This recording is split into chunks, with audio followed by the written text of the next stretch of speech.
ilaha illa wal hayyul qayyum wa atubu ilaih. Allahumma salli ala sayyidina Muhammad. Assalamualaikum warahmatullahi wabarakatuh. Bagi memberkati majlis ilmu pada malam ni, marilah sama-sama kita baca kitab Al-Fatihah. A'udzubillahi minasyaitonirrajim. Bismillahirrahmanirrahim. Alhamdulillahi rabbil alamin, arrahmanir rahim, maliki yaumiddin. Iyyaka na'budu wa iyyaka nasta'in, ihdinas siratal mustaqim. Amin. Alhamdulillahi rabbil alamin wa bihi nasta'in.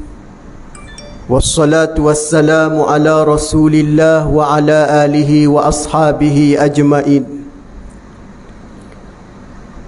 Qala subhanaka la ilma lana illa ma 'allamtana innaka antas sami'un alim. Qala rabbi shrah lana sudurana wa yassir lana umurana. Allahumma rabbana iftah bainana wa baina qaumina bil haqqi wa anta khairul fatihin.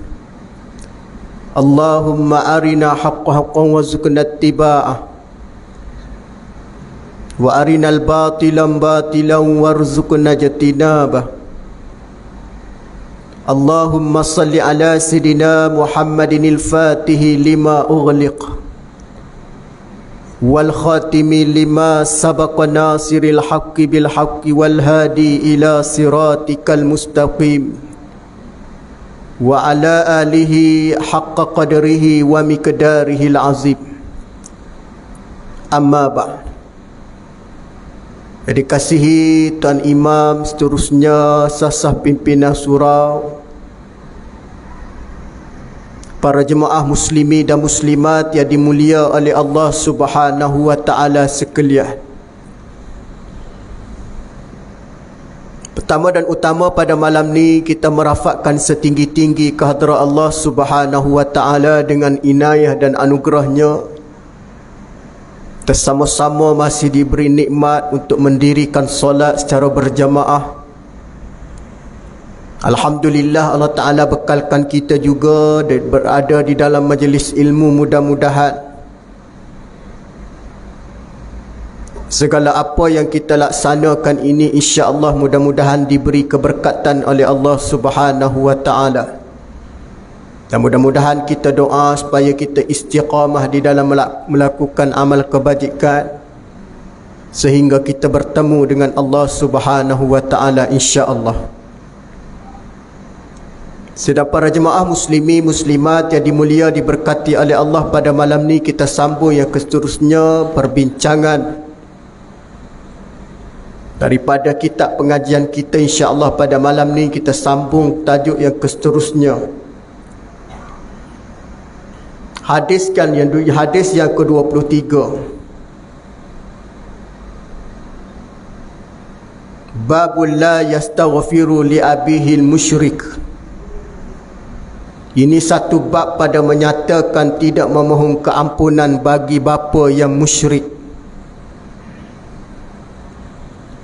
yakni tidak memohon keampunan dengan erti kata berkait dengan keimanan pada Allah Subhanahu wa taala bagi seorang bapa yang mana melakukan ataupun yang dikatakan syirik pada Allah Subhanahu wa taala. Walaupun dia seorang bapa yang syirik, maka masih ada adab dan ketaatan bagi anak yang mana tidak berkait ketaatan itu dengan keimanan. Contohnya, walaupun bapa dia daripada yang tidak beriman, contohnya apabila dia diberi hidayah memasuk Islam ataupun beriman, maka dia masih ada ketaatan dan ada adab di antara dia dengan ayah dia, seperti mana yang pernah berlaku kepada Nabi Allah Ibrahim alaihissalam dengan bapa dia. Walaupun setengah riwayat kata itu bukan ayah kandung dia sebenar, tetapi ayah angkat sahaja yang dikisahkan mengenai Ibrahim alaihissalam. Cuma kita tidak nak bicarakan ayah angkat atau ayah kandung, tapi nak cerita Nabi Allah Ibrahim masih mentaati bapanya walaupun bapanya adalah yang disebut tidak bertakwa dan tidak beriman pada Allah Subhanahu wa taala. Haddatsana Ishaqu qala akhbarana Ali bin Husain qala haddatsani Abi an Yazid an-Nahwi ana Ikrimata an Ibnu Abbas fi qawlihi azza wa jalla imma yablughanna indakal kibara ahaduhuma aw kilahuma fala taqul lahumā uffin fala taqul lahumā uff ila qawlihi kama rabbayani saghira fanasakhtaha al-ayatu allati fi bara'ah ma kana linabiyyin wallazina amanu an yastaghfiru lil musyrikina walau kanu uli qurba min ba'di ma tabayyana lahum annahum ashabul jahim. Daripada Abdullah bin Abbas radhiyallahu anhu menafsirkan firman Allah Subhanahu wa taala imma yablughanna indakal kibara ahaduhuma aw kilahuma fala taqul lahumā uffin wa la tanharhumā wa qul lahumā qawlan karīmā wakhfid lahumā janāhaz zulli minar rahmah wa qur rabbirhamhumā kamā rabbayānī saghīrā. Sadaqallahul azim. InsyaAllah kita akan baca pada malam ini hadis yang berkait dengan pertama, hubungan anak dengan keluarga ataupun dengan bapa, satu hubungan, satu tanggungjawab. Yang kedua berkait dengan syirik. Syirik itu di antara perbuatan ataupun larangan Allah Subhanahu wa taala. Bagaimana kita nak memahami tidak memohon keampunan dengan bapanya yang syirik, yang musyrik? Nak faham dia dengan cara macam mana ni? Dengan erti kata mesti kita mengambil kira pertama beberapa kefahaman yang perlu kita faham di sudut agama. Di sudut agama ataupun di sudut akidah itu sendiri melarang kita daripada melakukan ketaatan kepada mereka yang syirik pada Allah. Yang berkait ketaatan itu bermakna ketaatan ataupun suruhan perbuatan yang berkait dengan akidah. Tapi kalau tidak berkait dengan akidah, tidak ada masalah. Yang berkait dengan akidah itu sahaja yang kita tidak boleh libatkan dengan arahan dan dengan suruhan.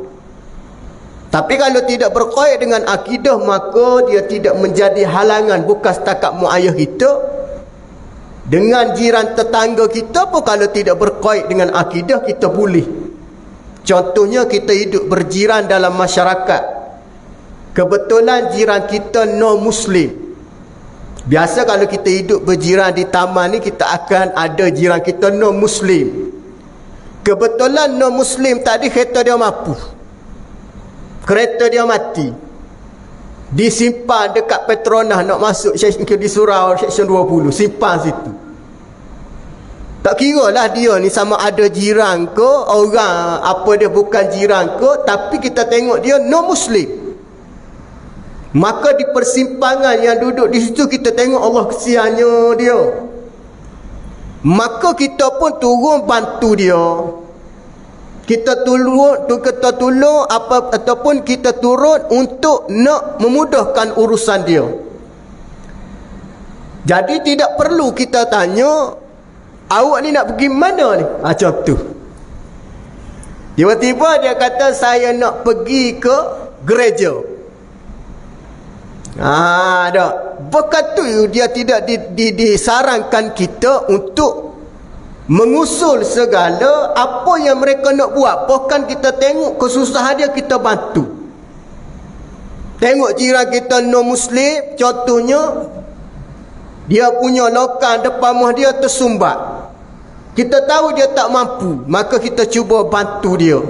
Dan dia pula cerita pada kita cara dan dia mengajar. Biasanya dia ajar ni cara buat begini, gitu begini supaya nak memudahkan urusan kerja. Itu boleh kita dengar kerana tidak berkait dengan akidah. Yang dilarangnya berkait dengan akidah, kita nak mentaati. Dia buat event rumah dia besar-besar, kebetulan meraihkan perayaan dia, maka kita larang. Bahkan kita tidak boleh mendengar ataupun bahkan kita dilarang pergi bila mana ada di dalam majlis tersebut dihidangkan dengan hidangan yang diharamkan ataupun termasuk daripada perbuatan ataupun amalan yang dilarang oleh hukum syarak, yakni perayaan mereka. Kita larang pergi. Malaikat kita pergi atas dasar untuk menerima jemputan, tengok tiba-tiba atas meja penuh ada makanan atau minuman yang haram. Maka para ulama kata lebih baik kita mengundur diri memohon maaf. Buatlah alasan, nipu tu tak apa. Tipu tu tak apa. Minta maaf lah tuan, saya ada kerja ni. Saya datang ni minta apa dia? Tahniah lah. Terima kasihlah jemputan. Tapi kita tak boleh nak tidak boleh nak join sekali. Mungkin supaya kita tengok di dalam program tadi ada perkara yang dilarang oleh Allah. Maka kita balik lah. Tak perlu kita nak memberitahu perincian kita tak suka tu kerana apa dia. Tak boleh. Kerana menyebabkan jiran kita ataupun sahabat kita tadi, dia kecil hati dan menyebabkan dia tidak kena dia punya cara kita menegur. Banyak berlaku kadang-kadang orang kita ni tak faham. Sampai tak tegur pun tak boleh. Mungkin kita boleh tegur mengikut saluran yang betul, satuan penduduk dan sebagainya. Kawasan rumah saya tu sebenarnya ada non-Muslim. Kebetulan India punya non-Muslim, dia buat rumah memang besar. Satu malam tu dia buat satu event, siap dengan Tok Sami dia datang semua. Jiran-jiran tak selesa apabila dia perasak bau tu kan, penuh dengan buat besar-besaran. Mula tu dia kata buat makan biasa je, tapi tengok malam tu berdengung-dengang dengan berdikir dia semualah. Jadi dia sebenarnya dalam negara dia ada undang-undang. Ada undang-undang. Iaitu apabila kita dengar satu arahan dilarang memasang speaker luar time kuliah dan time pengajian. Sebenarnya kita kena tengok di sudut ilmiah, di sudut pandangan agama. Jadi kalau kita tengok di sudut kita ekstrim, takkan benda tu masalah. Okey, ustaz nak suruh nampak mudahnya. Cuba kita bayangkan kalau kita duduk tepi surau, tepi masjid, anak kita kecil, mak kita sakit. Tiba-tiba surau speaker besar tu tala dalam rumah. Apa perasaan isi rumah kita? Ganggu kan? Iaitu dia tidak membenarkan. Ada dia punya kebenaran. Maka yang berlaku ni tuan-tuan tahu bagaimana? Kita dia bincang macam mana nak buat. Pasal dia baik. Dia tegur orang, dia jaga hati jiran. Tapi cara dia mungkin dia tak tahu. Lepas tu kita bincang tegur, dia macam tak apa nak dengar lah, sebab dia kata tu macam program dia. Kita pun sepakat semua buat aduan. Buat aduan situ ke bawah majlis. Buat aduan, majlis bagi tahu nasihat dan sebagainya. Okey, lepas itu dia tak buat. Rupa-rupanya dia ada undang-undang untuk nak mengamalkan atau buat program ibadah di kawasan melibatkan komuniti dalam jiran. Dia tak boleh, mesti dapat persetujuan. Kecuali rumah ibadat khusus. Buat ibadat khusus ni macam mana? Tempat dia, gereja dia tu lain. Macam kita lah. Hidup berjiran, kita panggil jemaah ramai-ramai, pergi buat solat rumah depan rumah kita semua. Pakat mari ramai-ramai semayang. Semayang jenazah tu lain lah. Semayang maghrib, semayang isyak tu, ke orang tak selesa. Sedangkan surau ada, nampak? Maksud dia surau ada. Pergi buat semayang jemaah mana? Tepi surau rumah tu. Nampak? Maka surau ada, sepatutnya marilah semayang jemaah surau. Nak buat doa selamat di rumah, silakan. Itu pun doa selamat dalam rumah je, tak boleh siapa kita nak kuat-kuat di luar kan. Di rumah saja, sehingga jiran tidak mengganggu jiran tepi kita. Tapi kalau mengganggu pun dia kena tengok juga. Tu kalau kita tengok hari ni, Bukan sekadar agama lain, Islam tu sendiri dia mengambil kira dan dia tidak nak berlakunya masalah. Ustaz ambil contoh di Mekah sendiri Nabi tidak merubahkan ataupun tidak menyuruh penduduk Mekah secara drastik berubah. Walaupun akidah berubah, di segi pakaian, di segi amalan, Nabi tidak menyuruh secara tegas. Iaitu di Mekah haram, penharaman arak tak berlaku Mekah. Berlaku di Madinah. Mekah tak ada turun syariat wajib 5 waktu ataupun berjemaah. Madinah juga. Walaupun 13 tahun Nabi bertapak di Mekah, tetapi tidak keputusan itu di-endorse secara seperti mana di Madinah. Madinah endorse dah. Turun wahyu, maka Nabi menurut memberitahu para sahabat, wajib kalian ikut ni. Di Mekah tak lagi. Walaupun ada syariat, tetapi ada undang-undang. Tetapi undang-undang itu tidak diguna pakai. Atas faktor atas faktor di Mekah tadi, Nabi dari kalangan penduduk ataupun kumpulan minoriti. Kalau kita kata ini beginilah, tak boleh nak bebas Nabi di Mekah ni dengan erti kata buat surau, menara tu tak boleh pasang lagi. Setakat azan dalam surau. Kalau menara pasang azan luar menara, maka habis pembesar-pembesar Mekah arahkan tutup, takap, bunuh, pancung, pastikan jangan tersebar agama. Tu dia kata sunyi, dakwah secara sunyi. Islam ada, tapi Islam tak boleh nak bebas. Ni di Mekah. Tapi di Madinah dia berubah. Dia dah berubah. Di Madinah tu selepas Nabi hijrah, maka kebebasan dapat kerana Nabi memerintah. Okey, hari ni pula Ustaz, Islam kan memerintah. Kenapa tak bebas? Memang betul Islam memerintah, tetapi keadaan macam mana kita nak faham? Islam memerintah tadi dalam keadaan mesti Islam tadi mengambil kira ataupun meletakkan keadilan yang pada tempat yang betul. Jangan kita ikut Islam, ikut fahaman kita. Islam ikut fahaman setengah di kalangan manusia. Orang tak datang surau, tak payah kita tegur dia. Itu Islam yang difahami oleh orang yang tidak ada kefahaman Islam yang sebenar. Orang yang tak nak mari kuliah, kita tak payah ambil tahu pasal dia. Orang yang tak nak semayang, tak payah ambil tahu pasal dia. Dia mati sikit lagi, jangan solat jenazah atas dia. Tak boleh macam tu. Tu salah.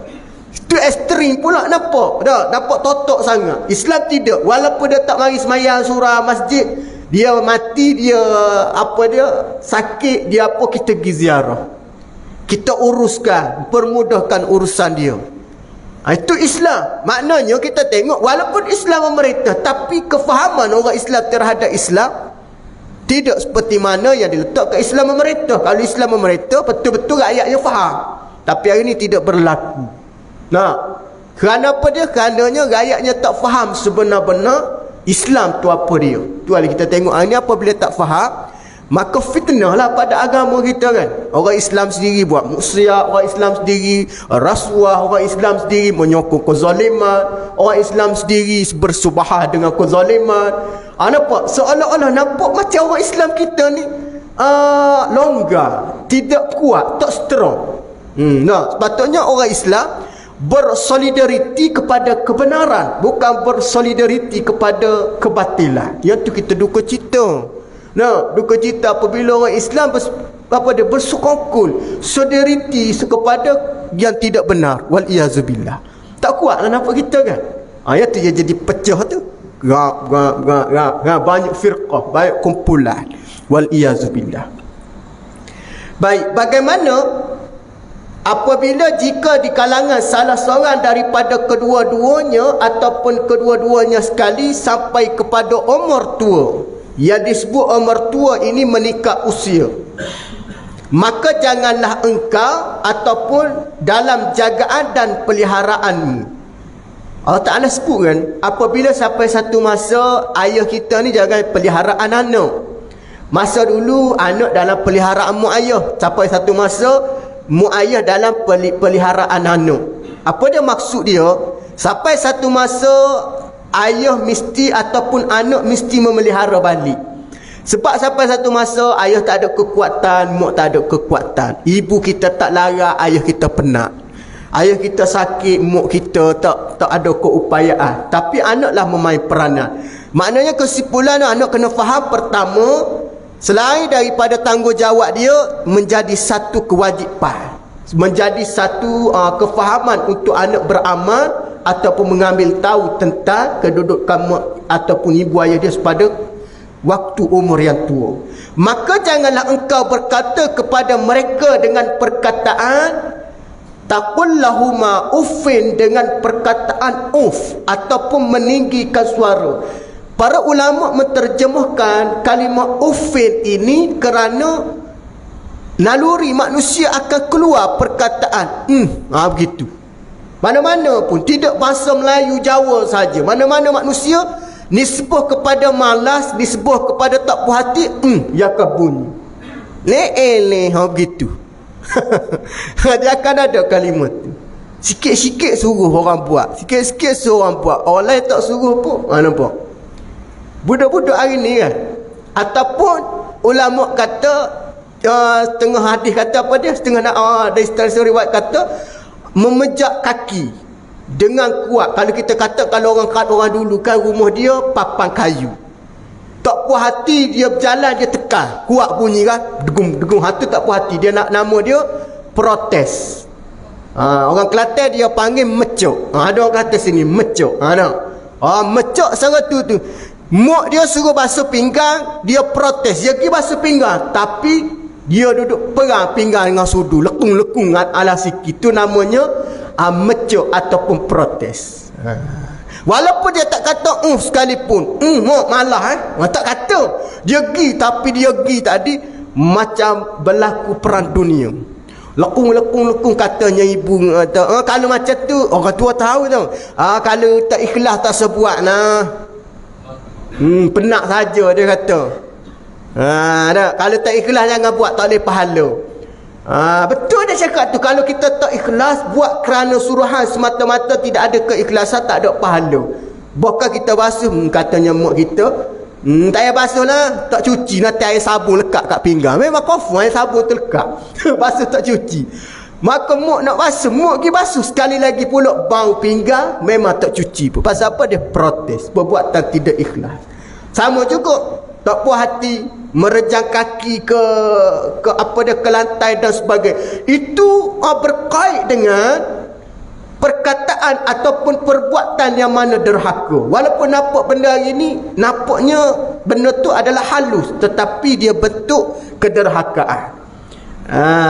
Maka dia kata jangan kita mengatakan dan sebagainya dengan erti kata menekir mereka pun tak boleh. Tengkingan bermakna hatta sekalipun ada orang kata, ustaz kalau silap pada dia, ya silap pada dia sekalipun kita tak boleh menengki. Contoh, weh kata kiri, ayah kita kata kanan. Weh kata kiri, ayah kita kata kanan. Terat, ayah kita kata left. Tak boleh pergi right, apa lagi, tak hafal dia tu. Kita pergi ikut wave, ayah kita kata mu tak dengar aku cakap. Baik, macam mana kita nak selesaikan masalah tu? Takkan kita nak kata ayah pergi bila rumah dia ni? Ayah pergi masa ayah kerja dulu 20 tahun lepas. Gak jalan sekarang ni banyak. Ada banyak jalan sekarang ni. Weh ni dia cerita jalan paling dekat. Kita nak cerita dia tak tahu nak apa, left, right, dia tak tahu. Dia tahu nak pergi je. Jadi macam mana kita nak? Maka para ulama ajar kita nak memperbetulkan kesilapan teknikal dia mesti dengan penuh beradab. Tak apa ayah, dia pakai pergi jalan shortcut. Begitu. Mungkin jalan ayah pergi belum ni jalan shortcut tak ada lagi. Sebab walaupun ni dia terlalu banyak jam. Tu dia buat shortcut. Begitu. Baru sedar hati dia. Tapi kalau kita kata ayah hidup tahu dulu mana pakai tahu tu, kecil hati dia. Elok dia sembang dengan kita, bila kita tegur dengan dia senyap sampai tempat kenduri, senyap terus. Ada kecil hati sebenar tu. Kita pun senyap juga sebab anak ni dia ada ego juga, ayah pun ada ego juga. Lepas kita tegur perasaan dia, ayah kita senyap, sebenarnya dia terasa hati, sensitif, cik hati. Macam mana kita nak pujuk dia? Dah. Kalau ayah kita isap rokok, beli rokok, tidak, jangan pujuk nama rokok gitu. Kita cakap elok-elok, ayah minta maaf lah, mungkin silap saya dan sebagainya. Teka dia balik pergi makan apa dia, western ke dah. Belanja dia makan. Jangan duk pergi beli rokok pula. Ayah hisap saat dengan rokok apa dia pergi beli rokok rokok dahi nak teka ayah tak, ayah jangan. Cari benda yang baik lah, pergi bawa dia pergi makan dan sebagainya. Rasa tak berlaku kan kita dengan mak ayah kita kan, tiba-tiba dia senyap, sebenarnya dia kecil hati. Tu dia kata apa dia? Jangan kita menekir mereka. Kenapa dilarang menekir? Kerana implikasi daripada kesan daripada tengkingan kita itu adalah terpahak pada terasanya mak ayah kita. Tapi anak hari ni dia tak ambil kisah benda tu. Dia siap cerita pula ke bini dia. Geram hari ni abang. Bini kata, awak geram? Wah. Nah. Ya ayah awak ikut kepala dia je muk. Ingat kita ni, kita hidup ni zaman moden, kita tahulah. Dia ada betul dia je orang tua ni. Kata dia bini kita, memang ayah mak awak perangai macam tu. Mak sudah. Anak jangan duk cerita kesilapan kita, kekurangan mak ayah, jangan duk ceritalah pada bini. Bini pula jenis seteru dah dengan pak tua. Sedap dia. Setan kata bagus sikit lagi. Itulah saya cerita kerak-kerak sangat nak balik rumah abang. Itulah. Dia mulalah. Dia jadi anak dengan mak putus hubungan tu. Asalnya benda mudah, hatanya benda tak besar pun. Lepas Nabi SAW sebut bagaimana Allah SWT sebut apa dia, dengan erti kata jangan kamu berkata ataupun menerkim mereka dengan perkataan ufin wala tanharhuma, jangan mengeraskan mereka. Tetapi katakanlah kepada mereka dengan perkataan yang baik, yang penuh sopan santun. Itu kadang-kadang apa dia perlu kepada pendidikan. Alhamdulillah, yang mengaji kelas pengajian agama, kelas kafar, dia ada mata pelajaran akhlak. Maka akhlak tu duduk di sekolah kafar sahaja. Di sekolah menengah tidak ada pendidikan khas akhlak. Malaikat tasawuf Islam, pendidikan Islam itu pun bukan menjadi subjek keutamaan. Bagaimana kalau tidak dititikkan bagaimana kesopanan dan adab seorang terhadap anak dan didikan? Maka kata Hujjatul Islam Al-Imamul Ghazali, didik anak kamu pertama betulkan solat dia dulu. Kalau lagi mana kita tak betul solat, kita tegur tentang agama lain, dia tak boleh terima. Sebab asas dia solat. Tu kalau nak betulkan manusia, kata Nabi, betulkan solat dia. Selagi mana solat manusia itu termasuk daripada solat pencuri, kata Nabi.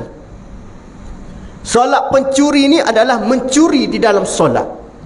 Mencuri di dalam solat bukan bermakna tayang orang semayang pergi curi tabung. Itu bukan pencuri dalam solat, itu pencuri tabung. Nah, berlaku kan? Ada orang kata, ustaz sebut pencuri dalam solat. Kata jemaah, masjid kami ni banyak pencuri dalam solat. Tai semayang tu lah banyak mutu hilang, selipar hilang, beg jemaah hilang, macam-macam hilang tai semayang. Dia terkata pencuri dalam solat. Itu bukan pencuri dalam solat tu pencuri tabung. Itu pencuri, perampok tu nama dia. Itu pencuri, bukan Nabi kata pencuri dalam solat. Pencuri dalam solat ni apa dia makna dia? Pencuri dalam solat kata Nabi di antaranya ialah orang yang solat tidak melakukan rukuk was sujud, rukuk dan sujud serta duduk mereka dengan tidak tamakninah. Itu namanya pencuri dalam solat. Maknanya semayang tidak dalam keadaan ikut tamakninah lah. Nampak? Rukuk tak ada tamakninah, sujud tak ada tamakninah. Itu namanya pencuri dalam solat. Bukan bermakna pencuri dalam solat orang pergi mencuri tabung. Tu pencuri tabung. Maka kata Nabi, dengan sebab itulah solatnya tidak diterima kerana dia mencuri. Tak ada tamakninah. Jadi macam mana kita nak perbetulkan solat? Pastikan tamak ninah tu wajib ada. Wajib tu tamak ninah wajib. Baca dalam rokok sunat, tamak ninah tu wajib. Tapi anak kita ni nak betulkan solat dia, betul tamak ninah dia biar comel. Kalau tamak ninah dia tak ada, solat tu tidak diterima walaupun sebanyak mana dia solat sekalipun. Sama juga kita. Tu kita kena hati-hati. Dan rendahkanlah dirimu kepada keduanya kerana belah kasihan dan kasih sayangmu. Dua benda. Pertama, dengan sebab kita ingat jasa dia kepada kita dan ingat juga kasih sayang dia. Bahkan kasih sayang ini tidak berbelah bagi. Walaupun ada cerita mitos. Cerita ni sekadar kalau kita kata Israiliyat. Israiliyat ni cerita yang diada-adakan, kata setengah riwayat, Israiliyat ni hanya sekadar untuk memberi motivasi. Nak percaya kerana tidak berkait dengan hadis sahih. Banyak cerita Israiliyat bercerita tentang Nabi Ibrahim AS. Banyak Israiliyat yang berlaku cerita tentang Dajjal. Yang berkait dalam hadis sahihnya tidak sepanjang Israiliyat. Nak percaya 1% pun tak boleh, nak dengar boleh sebagai motivasi. Tapi nak jadikan hujah itu tidak menjadi satu kekuatan. Maka Israiliyat ni banyak cerita-cerita orang-orang Arab ni bawa cerita sejarah yang mendatangkan, kalau kita kata macam batu belah, batu bertakuk, telur ikan apa tu, macam-macam. Anak deraka kepada sampai ikat bakul ke apa dia, telur ikan mahal. Tu cerita-cerita yang mendatangkan cerita nak memberi peringatan. Kesahihan, kebetulan dia tu wallahu alam sejauh mana. Macam cerita tu lah, ya cerita kita tengok dalam pendekar. Apa dia zaman budak-budak dulu, Awan Selamat, Puteri Bunian, macam-macam tu. Sekadar dengar lah cerita rakyat dia panggil. Ada kebenaran dalam soal, nak percaya 1% jangan, nak amal lagi jangan. Tak betul kadang-kadang. Tetapi bagaimana Israiliyat banyak membicarakan tentang balasan terhadap derhakanya anak. Memang tidak digambarkan jadi batu, jadi binatang, tidak berlaku. Tetapi nak mengisahkan tentang betapa besarnya dosa. Ada orang tanya, betul tak ustaz, lepas diraka pada mak tiba-tiba anak tengah-tengah, wal-iyazubillah, jadi batu. Maka dia kata inilah kesan daripada deraka pada ibu. Setakat ni dalam sejarah, dalam mana-mana rekod, tidak ada balasan Allah kepada umat Nabi SAW sebegitu rupa dengan balasan yang begitu dahsyat. Cuma mengibatkan di situ memberi, dia ada pertama secara soreh, yang kedua secara kinayah. Balasan secara soreh jelas, jarang berlaku secara soreh. Orang diraka pada mak, maki hama mak, secara soreh tidak diberi balasan, tak nampak. Bahkan dia siap gaji besar, pangkat besar, diraka. Tetapi secara kinayah, secara tidak soreh, akan nampak. Allah Ta'ala menghantar dengan cara yang tidak nampak. Contohnya, diraka ditarik keberkatan, diraka ditarik nikmat, diraka ditarik segala benda-benda yang diberi pada dia. Tidak diubah di segi gambaran, rupa dan di segi fizikal. Dia sama je.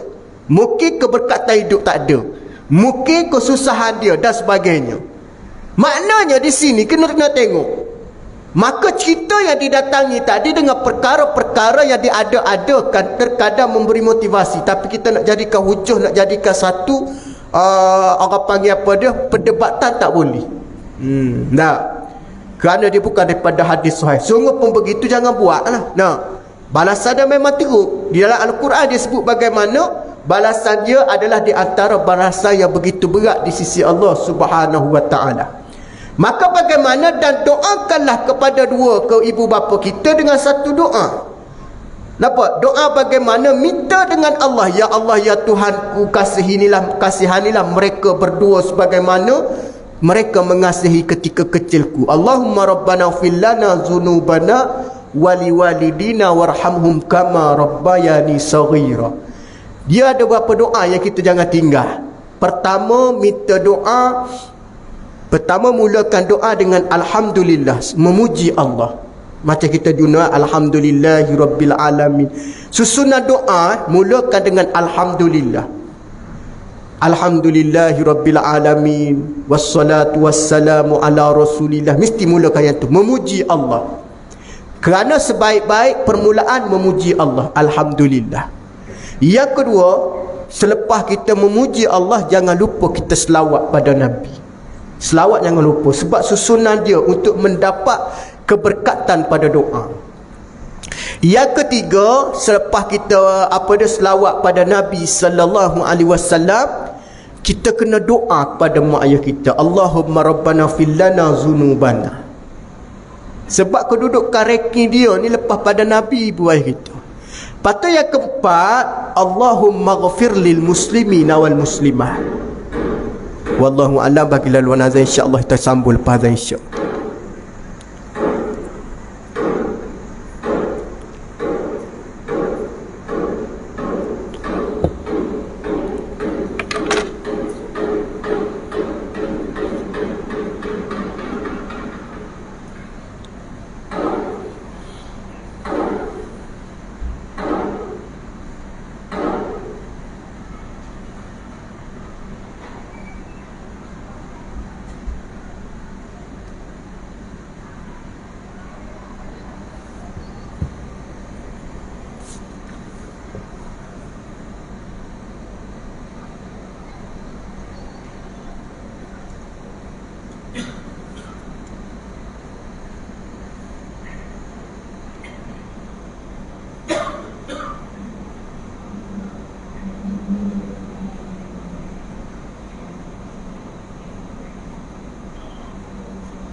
Allahumma salli ala sayyidina Muhammad wa ala rabbani ta'ala salatu ati sayyidina Muhammad wa ba'asulakum Muhammadin wa atayna. Baik, tuan-tuan yang dirahmati oleh Allah Subhanahu Wa Taala. Ustaz sebut tadi apa dia? Cara kita berdoa. Pertama mulakan dengan alhamdulillah. Biasalah permulaan tu dengan bismillahirrahmanirrahim, lepas tu alhamdulillah. Sama ada dalam keadaan kita menyebut sependek-pendeknya alhamdulillahirabbil alamin pun memadai dah. Ataupun kita nak sebut alhamdulillahirabbil alamin wal aqibatu lil muttaqin, terpulang. Maka yang kedua, jangan lupa kita memberi salam dan selawat kepada Rasul junjungan Nabi sallallahu alaihi wasallam. Kerana kita tahu selepas daripada Allah Nabi. Bukan setakat kita, bukan sekadar manusia sahaja mengagungkan Nabi, bahkan Allah Subhanahu Wa Taala mengagungkan Nabi. Dalil dia, innallaha wa malaikatahu yusalluna 'alan nabi. Ni susunan doa kualiti supaya kita nak meraih kabul daripada Allah. Yang ketiga, jangan lupa kita doa Allahumma rabbana ghfir lana zunubana wali walidina. Ni asas ni, sebab kita doa banyak cara doa. Tapi yang tiga ni jangan lepas doa. Allahumma rabbana ghfir lana zunubana wali walidina. Ya Allah, ya Tuhan kami, ampunilah dosa kami, dosa kedua ibu bapa kami, seperti mana mereka menjaga kami, kama rabbayani saghira, seperti mana dia menjaga kami di waktu kami kecil dahulu. Jadi orang yang baca doa ini termasuk daripada orang yang memohon keampunan, bukan untuk diri dia sahaja, tetapi untuk mak ayah dia. Yang keempat, jangan lupa kita doa Allahumma ghfir lil muslimina wal muslimat. Bahkan doa ni menjadi rukun khutbah. Allahumma ghfir lil muslimina wal muslimat menjadi rukun khutbah. Kalau tak imam tak baca doa ni, khatib tak baca doa ni, tak sah khutbah dia. Nah, makmum sunat angkat tangan, tak angkat pun boleh, angkat pun boleh. Khatib makruh dia berdoa angkat tangan. Khatib dia masa duk khutbah dia angkat tangan, makruh. Ramai orang kita tak tahu benda tu. Tu khatib jangan angkat tangan, dia sunat pegang tungkat. Faham Makruh khatib mengangkat tangan ketika mana dia sedang membaca khutbah. Yakni angkat tangan doa lah, dia tak perlu angkat tangan. Tetapi dia wajib menyebut kalimah Allahumma ghfir lil muslimina wal muslimat, mendoakan keampunan untuk orang Islam. Jadi benda ni berkait dengan amalan yang mana jangan kita tinggal. Lepas tu kita masuklah yang seterusnya. Doa apa dia doa?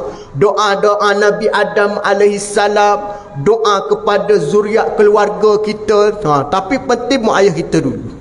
Nak masuk doa daripada surah Ibrahim ayat ke-40, Rabbi ja'alni muqimas salah wa min zurriyati rabbana wa taqabbal du'a. Itu daripada surah Ibrahim ayat 40 yang kita biasa jadikan amalan doa. Jadi ramai ibu tanya, muslimat tanya, Ustaz saya ni uzur. Uzur ni maknanya period lah, tak boleh solat. Boleh tak kami nak doa daripada doa ayat Quran? Kan orang uzur, kan mazhab Syafi'i dia tak boleh baca Quran. Baik, kena faham molek dia. Dia kena faham biar betul-betul. Dilarang wanita uzur membaca Al-Quran ni, larang macam mana? Dalam kitab Al-Azkar, Al-Imamun Nawawi rahimahumullah, kitab Al-Azkar, ayat Al-Quran yang berkait dengan zikir dan doa tidak menjadi larangan wanita yang sedang datang haid baca. Bukan sekadar ayat Al-Quran doa dan benda itu menjadi amalan. Contohnya, wanita haid dia baca, contoh dia dapat khabar berita gembira. Nah, suami dia kata, ya abang dapat bonus tahun gaji. Dia pun kata alhamdulillah. Alhamdulillah tu bukan Quran. Surah Fatihah tu alhamdulillah dah. Habis tu kalau tak boleh nak baca langsung, waktu dia hit nak sebut apa dia? Ye gitu. Nah, tidak ada masalah. Wanita yang haid boleh berdoa, ya cuma dia tak ada semayang. Wanita yang haid boleh berdoa. Contohnya anak exam. Anak exam, mak tak boleh nak semayang ajak mak berdoa. Ambil wuduk pun tak boleh sebab dia uzur, mana boleh. Ambil wuduk pun tak ada apalah. Dia pakat tangan. Alhamdulillahi Rabbil Alamin, wassalatu wassalamu ala Rasulillah. Dia doa. Boleh. Kerana kata Imam Nawawi, itu salah satu doa yang digezek walaupun diambil daripada ayat Al-Quran. Yang dilarangnya baca surah Al-Kahfi 110 ayat. Itu larang. Baca Al-Baqarah 1 page, tu dilarang. Nah, dilarang membaca. Nah, tapi kalau digezek sebagai doa, diboleh. Digezek sebagai doa, contohnya itu memang doa yang maksur daripada Nabi. Maka walaupun dia haid, dia boleh baca kerana niat doa ataupun zikir. Nah, diboleh. Tetapi berbeza pula daripada golongan wanita hafizah, hafal Quran. Wanita yang hafal Quran, walaupun dia haid, dia boleh baca Quran tapi dia tak boleh pegang. Tapi bukan mazhab kita tau. Jangan riwayat kata di dalam mazhab Imam Maliki boleh baca kerana atas alasan dia nak jaga Quran. Dia boleh baca walaupun dia haid. Wanita yang hafizah, hafal Quran. Jadi kebanyakan orang yang baca Quran, yang orang yang haid baca Quran juga, dia bukan pegang pada mazhab Syafi'i itu. Mazhab selain kerana nak jaga Quran. Takut-takut bimbang dia lupa. Pasal ada orang hafal Quran ni, kalau dia tinggal seminggu, katakanlah dia datang period seminggu. Seminggu tu menyebabkan dia hilang 30 juzuk. Tok guru dia tengok dia ni tak boleh, tak hafal Quran, kena baca Quran hari-hari. Maka dia kena baca. Tapi benda tu dia tidak boleh highlight dalam public, tak boleh, menjadi fitnah. Tapi ada mazhab Syafi'i kita secara totally tak boleh. Tapi kalau sekadar doa, tak ada masalah walaupun dia daripada ayat Al-Quran. Pasal ramai orang takut nak baca doa ni, Rabbi ja'alni muqimas salah. Ustaz, saya rasa tu Quran kan, tidak ada masalah. Tetapi dia digezek, di-endorse ataupun diambil sebagai doa, tidak ada masalah. Jangan takutlah benda tu, jangan keliru, tak ada masalah. Bahkan kalau tak boleh sekalipun, para ulama kata niat kita baca itu sebagai doa permohonan, sebab kita tak boleh buat benda lain. Macam inna lillah lah, inna lillahi wa inna ilaihi raji'un, tu ayat Quran tu. Allazina iza asabatkum musibah qalu inna lillahi wa inna ilaihi raji'un. Tak mendengar khabar kematian, kebetulan duduk dalam haid. Orang kata mati dah sahabat kita di sekolah sekali dulu. Mati dia. Takkan nak kata gitu je. Inna lillahi wa inna ilaihi raji'un. Tak ada masalah walaupun itu daripada ayat Al-Quran. Itu kita kena faham betul lah. Ayat Al-Quran yang diboleh sebagai doa, yang tidak diboleh dibaca itu bukan daripada doa ataupun dibaca dengan keadaan biasa. Itu bagi tak boleh daripada mazhab kita Syafi'i. Maka bagaimana doa tadi yang Ustaz sebut tadi, alhamdulillah, selawat pada Nabi, doa pada muayyah, jangan lupa doa Allahumma ghafir lil muslimina wal muslimat. Yang tu kena baca doa tu. Sehingga kan khatib kalau terlupa tu, jemaah tu jangan tidur semua tau. Kalau 400 orang, 100 orang tidur, 300 orang jangan tidur. Ataupun tidur, jangan tidur 400 orang. Takut khatib terlupa nak doa tadi. Apabila khatib terlupa nak doa, lepas sebelum semayang, kita ramai kata, Ustaz tak doa tadi tu, ada rukuk khutbah tu tertinggal satu. Contohnya, terlupa nak doa kepada orang Islam. Ataupun terlupa nak selawat tu. Maka dia kena tengok apa khatib perlu buat. Pernah berlaku di satu kampung, apabila khatib terlupa rukun khutbah, maka khatib kena ulang dia terlupa. Contohnya lupa nak doa untuk muslimi muslimat, Allahumma ghafir lil muslimina wal muslimat, dia tak lupa nak doa tu. Maka dia naik balik, mereka kata bagaimana, ayyuhan nas ittaqullah Allahumma ghafir lil muslimina wal muslimat wal mu'minina wal mu'minat al ahya'i minhum wal amwat birahmatika ya arhamar rahimin. Terus sembahyang. Khatib tak perlu mengulangi balik khutbah pertama, khutbah apa tak perlu. Yo akan ulang yang dia tertinggal sahaja. Oh, kalau ulang balik tak tahu pukul berapa habis nak ulang balik tu kita kena tegur bila kita tahu terlupa. Tapi hari ni kalau baca teks insya-Allah tak terlupa lah. Tapi wak jenis orang kampung ni kan jenis orang kampung yang dah biasa, dia tertinggal maka kita kena tegur, maka dia kena ulang yang tertinggal. Kalau tidak tak sah ataupun tidak dinamakan khutbah kalau tertinggal rukun. Tertinggal rukun khutbah macam tertinggal rukun sembahyang, tak sah tak jadi dia punya khutbah. Itu di antara yang disebut yang diajar dalam mazhab kita, itulah 5 benda. Bagaimana yang disebut juga, jangan kita di dalam doa tadi ada perasaan terhadap mak ayah kita dengan perasaan kita sakit hati dan kita marah. Tu nak doa pada dia, lapangkan hati. Nak banyakkan doa. Macam mana cara untuk kita mengubah perasaan kita duka cita kadang-kadang kan? Sebab mak ayah kita kadang-kadang dia pilih kasih pada adik-beradik. Ada lebih je adik-beradik lain, maka banyakkan doa pada mereka. Apabila kita doa insya-Allah Allah Ta'ala lah yang berjaya nak merubah perasaan mak ayah kita. Jangan kita rasa berdendam dengan mereka. Asyik mak ayah aku doa ke, asyik sebut nama adik aku je, aku ni tak pernah ingat pun walaupun duduk tepi rumah ni. Asyik tanya adik-beradik yang duduk jauh dia. Biasalah orang tua gitu. Dia tak akan, dia lebih pada duduk jauh-jauh, dia teringat ke cucu jauh-jauh, cucu tepi rumah ni buat tak tahu je. Kita cek kecil hati kita ni dah. Macam mana kita nak menarik barik supaya kita kasih dan sayang? Maka kata Nabi, doalah Allahumma rabbana fil lana zunubana wali walidina warhamhum kama rabbayani saghira. Barulah dia Allah Ta'ala campurkan dalam perasaan dalam hati mak ayah kita tadi, dia kasih dan sayang balik. Seperti mana dia jaga kita zaman kecil dahulu. Itu biasa dah tu. Bila dia sayang balik, ketika mana dia diuji, yang kita dapat jaga dia, yang kita dapat bersama dengan dia, itu yang dia ingat suatu hari nanti. Biasanya anak-anak tepi rumah lah yang akan ingat waktu mak ayah kita sakit. Yang jauh-jauh tu dia tak mampu dah lah. Masa senang, yang jauh-jauh dia ingat. Masa dia sakit, yang tepi-tepi tu lah yang akan banyak bantu. Itu kelebihan sebenarnya Allah Ta'ala bagi kelebihan waktu sakit baki, ujian kesakitan, kita mampu untuk bantu tu lebih baik. Waktu dia sihat kita tak nak kata apa, dia memang nak pergi KL lah, nak pergi situ lah. Kita duduk sini dia buat tak tahu kan.